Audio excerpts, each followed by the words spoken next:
Welcome, Anthony here, bringing you the third in a series of videos showing you how I am creating an N-scale diorama module. In this episode, we'll work through creating the main structure of the diorama, including shaping the landforms, hills, rivers, and cliffs. I started by making a sketch with enough detail that I could use it as a template to start my work, and I included where and in what direction various slopes would need to be carved. If you have seen any of my layout builds in the past, you know that I'm a big proponent of using extruded foam for layout construction. I started using it after watching Ken Patterson having such great success with it, although I'm sure there are many other methods that can work just as well. The local Menards stocks the pink stuff from Corning, so that is what I am using here. Start by cutting the basic shapes out of the foam, referencing the template, and by placing items such as track or a bridge that will eventually be incorporated into the scene you are building.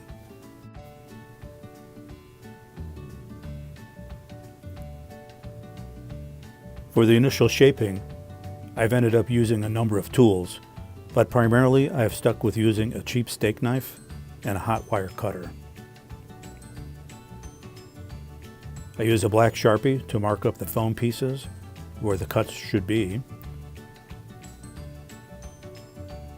or in this case, I use some blue masking tape to use as a guide. And sometimes I just eyeball it and start without any markings at all. The pink foam is pretty dense, so you have to be patient when using a hot wire foam cutter.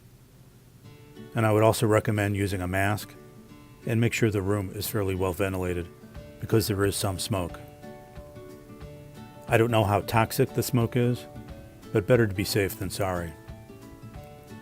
I'm a bit of a novice at using a hot wire cutter, but I'm sold on the use and plan on doing some deliberate practice to get better at it. Some of the projects other YouTube modelers have created using a hot wire foam cutter are really quite remarkable. Along the way, it was important to test fit various aspects of the diorama, including the bridge. After the initial cutting and shaping of the foam, it's time to glue the pieces together. For this diorama, I'm using Gorilla Glue, but in the past I've had success with Great Stuff expanding foam. I first rough up the surface to get better adhesion, and I also dampen the surface with water per the instructions. Like Great Stuff, Gorilla Glue expands when it's drying, so I weigh down the pieces so they won't shift while the glue is setting up. After letting the glue dry, it is time to continue shaping the foam, giving it much more detail. The primary tool used for this is a Stanley Sureform Shaper. They are quite inexpensive, but work really well. Here I'm test fitting a piece of N-scale road decal to make sure the path through the hill is wide enough. In order to soften the angle of the riverbed coming off the cliff, I shaped some pieces of styrofoam on an angle and glued them into the corners. And I also did some final carving with a steak knife, trying to replicate natural erosion. With the foam work done, it was time to work with a plaster-based product called Sculptamold. You simply add water and look for consistency of cottage cheese. I used a stirring stick and my fingers to apply it to the foam, making sure to shape it into the corners and crevices where I had glued on molded rock faces. The longer you work with it, the smoother it gets, and spraying it with water or dipping your fingers also helps when trying to make a smooth surface. I put some temporary pilings in the holes where the bridge is going in order to not fill the holes with plaster.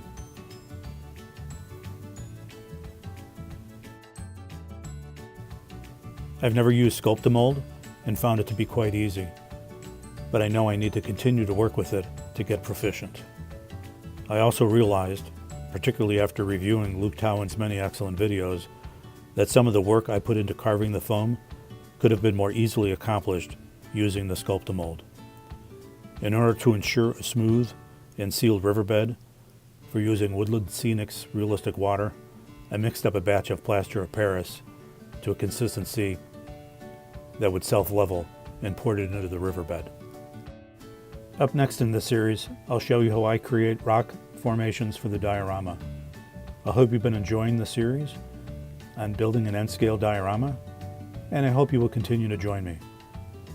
Thanks for watching and your support. Please don't forget to subscribe and hit the bell so you are notified when the next installment is posted. Thanks again.